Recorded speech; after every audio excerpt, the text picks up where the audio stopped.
என்னுடைய மாமனாரை நான் அம்மான் என்று சொல்லுவேன். உங்களுடைய மாமனார் என்றால் கொம்மான் என்று சொல்லுவேன். அப்பன் கொப்பன் அப்படியான வழக்குகள் இருக்கின்றன.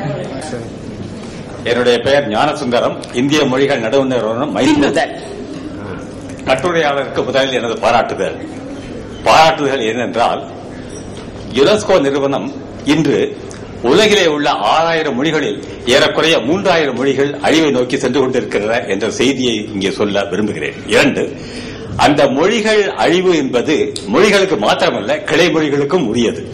தமிழகத்திலும் கிளை மொழிகள் அழிந்து கொண்டிருக்கின்றன.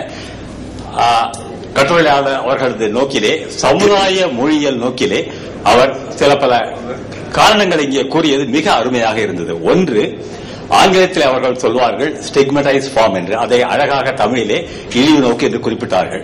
எனவே ஒரு சொல் அல்லது சொற்றொடரை நீங்கள் எந்த கண்ணோட்டத்தில், அதாவது பாசிட்டிவ் ஆட்டிடியூடோடு நோக்குகிறீர்களா அல்லது இழிவு நோக்கோடு நோக்குகிறீர்களா என்ற அந்த சமுதாய மொழியியல் காரணத்திற்கு ஏற்ப மொழி அழிவை சந்தித்துக் கொண்டிருக்கிறது என்ற அந்த உளவியல் கருத்து அமைப்போடு கூறியது மிக நன்றாக இருந்தது. இனி ஒரு சொல்லுக்கு வருகிறேன். அவர்கள் நல்லப்பன் என்ற சொல்லை குறிப்பிட்டார்கள். அவருக்கு நான் இங்கே கூற விரும்புவது, தமிழகத்திலே இரவாளர் என்ற பழங்குடி மொழியினர் பேசுகின்ற அவருடைய அந்த உறவு முறை பெயரிலே நல்லப்பன் என்ற அந்த சொல்லும் ஏறக்குறைய நீங்கள் குறிக்கின்ற உறவு முறை பெயரோடு ஒத்து வருகின்றது. ஏனெனில் நாங்கள் இங்கே செம்மொழி மையத்திலே இரவாளர் மொழி ஆய்வை நாங்கள் நிகழ்த்திக் கொண்டிருக்கிறோம். இனி நாம் கருத்து பரிமாற்றம் செய்து கொள்ளலாம் நேரம் கிடைக்கும் பொழுது. நன்றி, வணக்கம். அடுத்த கட்டுரை முனைவர் பாஸ்கரன் அவர்களுடைய கட்டுரை. அவர்கள் ஊட்டி அரசு கலைக்கல்லூரியிலே பேராசிரியராக பணியாற்றுகிறார்கள். தமிழியல் ஆய்வில் மக்கட்பெயர்கள் என்பது அவருடைய தலைப்பு. அவர்களை கட்டுரை வழங்குமாறு கேட்டுக்கொள்கிறேன்.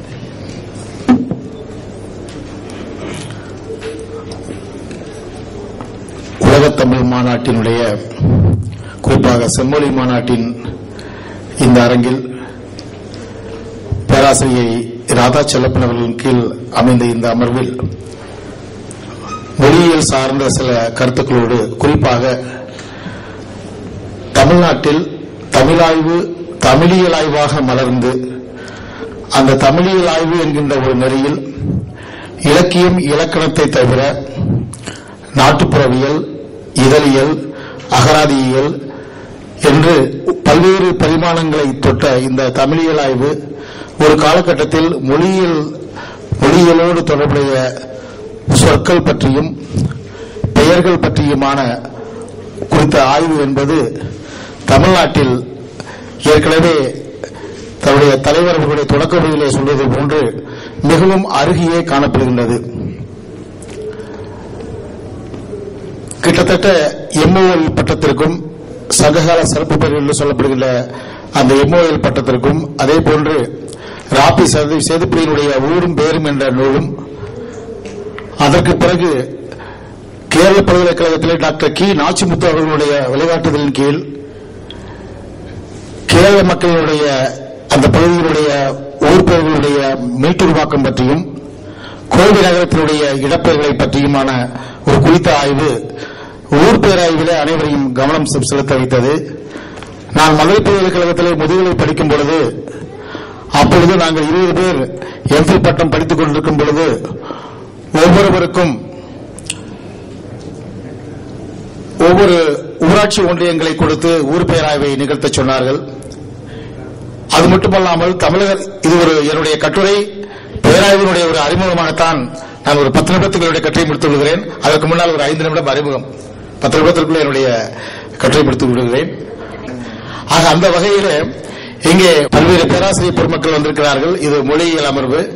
எனவே என்னுடைய ஆதங்கத்தை முதலில் ஒரு 5 நிமிடம் சொல்லலாம் என்று நினைக்கிறேன். காரணம் என்னவெனில், இலக்கிய ஆய்வும் இலக்கண ஆய்வும் மிகுந்த நிலையில் இருக்கின்ற ஒரு சூழலில் இந்த மொழியியல் சார்ந்த, குறிப்பாக சொற்கள் பெயர்கள் சார்ந்த ஆய்வு அந்த பகுதியிலே, அந்த பொருண்மையிலே மிக குறைவாக ஈடுபட்டு வருகிறார்கள் என்பதை நான் சொல்ல விரும்புகிறேன்.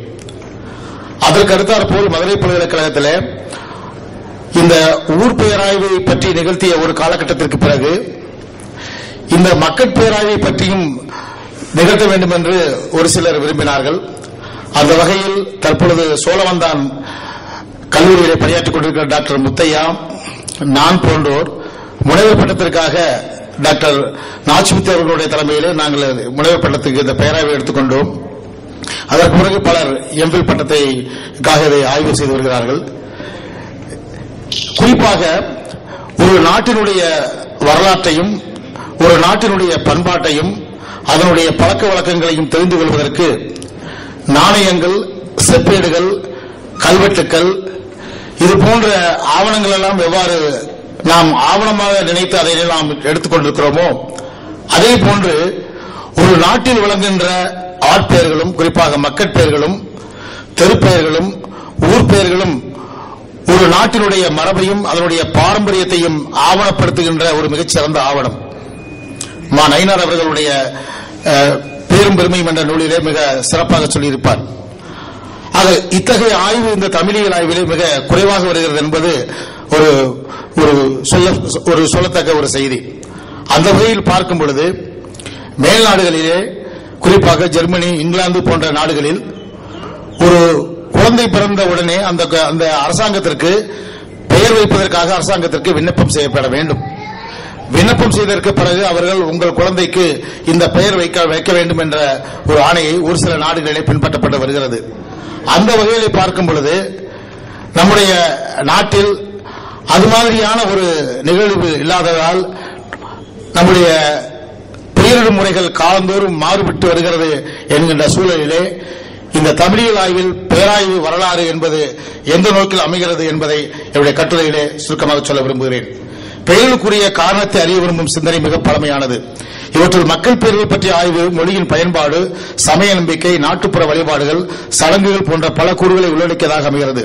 மக்கள் பேராய்வு சமூகவியல் அடிப்படையில் மானுடவியலோடு புலம்பெயர்வு கோட்பாடு, மொழியியல், அமைப்பியல் போன்ற கோட்பாடுகளுடன் ஒப்பிட்டு ஆய்வு மேற்கொள்ள வேண்டியது அவசியமாகிறது. பெயர் அமைப்பு முறைகள் மொழிக்கு மொழி, இனத்திற்கு இனம் வேறுபடுகிறது. தமிழர் இயற்பெயர்களில் தெய்வங்களின் பெயர்கள் பல்லாண்டு காலமாக தொடர்ந்து இடப்பட்டு வருகின்றன. மக்கட்பெயர்கள் வழி வழியாக குடும்ப மரபுகளின் எச்சம் பெயர்களின் வழியாக கடத்தப்படுகின்றது. ஒரு பெயர் சமய, சமூக, பண்பாட்டு நம்பிக்கைகளின் மரபுகளின் பிரிவை ஏந்து நிற்கிறது.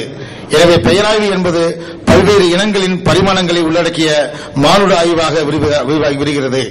இப்பின்புலத்தில் இலக்கிய வளமும் இலக்கண செறிவும் உடைய தமிழ் மொழியில் காலப்போக்கில் புதிய சிந்தனைக்கேற்ப தமிழோடு பிற துறை சார்ந்த ஆய்வுகள் உருவாகின. தமிழாய்வு பின்னர் தமிழியல் ஆய்வாக வளர்ச்சி அடைந்தது. தமிழியல் ஆய்வில் உருவாக்கப்பட்ட புதிய கருத்தாக்கங்களின் விளைவாக மக்கட்பெயர்கள் பற்றிய ஆய்வு அறிமுகமாகியது. ஊர் பெயர்கள், தெருப்பெயர்கள், பட்டப்பெயர்கள், மக்கட்பெயர்கள் போன்றவையும் ஆய்வுப்பொருளாக எடுத்துக் கொள்ளப்பட்டன. சொல் தனித்தோ சேர்ந்தோ பெயர்களாகின்றன. அவற்றுள் மக்கட்பெயர்கள் ஒருவனை பிரித்தெறிவதற்கு இடப்படுகின்றது. ஒருவனின் பெயர் அவனை பிறரிடமிருந்து வேறுபடுத்துகின்ற முத்திரை மட்டுமன்று, அவனுடைய ஆளுமையையும் தனிக்குண இயல்புகளையும் பிரதிபலிக்கும் கண்ணாடியுமாகும். சமூகத்தில் குறிப்பிடப்பட்ட ஒருவனுக்கு வாழும் காலத்தில் இறந்த பின்பும் அவனது இயற்பெயரே புகழையும் பெருமையும் நிலைபெறச் செய்கின்றது. எனவே தனி மனிதனுக்கு நிலையற்ற செல்வமாக தொடர்வது இயற்பெயரே. இப்பெயர் வடிவம் தெளிவிற்கான ஒரு குறியீடு என்றாலும் பிற்காலத்தில் அது பொருள் புதிந்த வடிவமாக ஆக்கம் பெற்றது. அப்பெயரால் நமக்கு நாடு, மதம், மொழி, இனம், இயற்கை அமைப்பு, பண்பாடு, நம்பிக்கைகள், பழக்க வழக்கங்கள் போன்ற பல கூறுகள் புலனாகின்றன. இந்த பெயர்களியல் என்று சொல்லும் பொழுது இதனை ஆங்கிலத்தில் ஒனாஸ்மாஸ்டிக்ஸ் என்று சொல்வார்கள். சொல் வரலாற்றோடு நெருங்கி தொடர்புடையது இத்துறை. ஊர் பெயராய்வை டோபோனமி எனவும் மக்கட்பெயராய்வை ஆந்த்ரோபோனமி எனவும் சொல்வார்கள். மக்கட்பெயர்களின் பொருள் விளக்கம்